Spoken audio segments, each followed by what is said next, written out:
We're going to investigate the effect of light intensity on the distribution of plants away from the tree.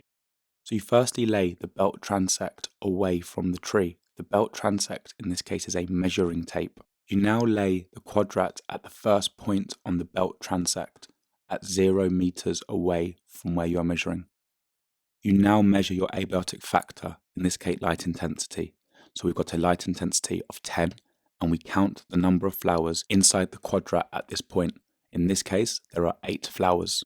You then lay your quadrat at regular intervals, in this case every 2 meters. So we now lay the quadrat 1 meter away from the previous one. We then measure the abiotic factor, which is light intensity. In this case, we have a light intensity of 20. Then count the total number of flowers in the quadrat. In this case, there are 15 flowers. You now lay the quadrat 1 meter away and count the flowers and measure the light intensity.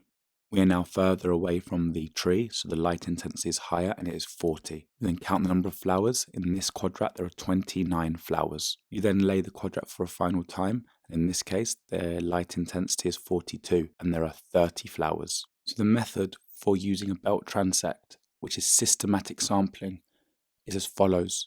You lay the belt transect, which is a measuring tape.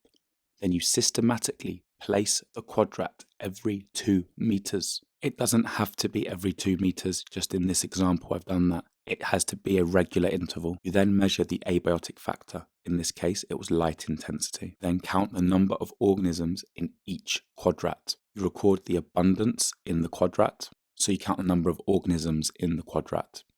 You then lay the quadrat at regular intervals along the belt transect. In our case, it was every 2 meters. You can then make a conclusion based on your results. So for ours, as the light intensity increased away from the tree, the abundance of flowers in each quadrat also increased. So that means as you increase sunlight, you increase the abundance of flowers. But it's very important to remember there are other abiotic factors that could be affecting the abundance of flowers, such as temperature of the soil, pH of the soil, water moisture in the soil, or even the mineral content of the soil.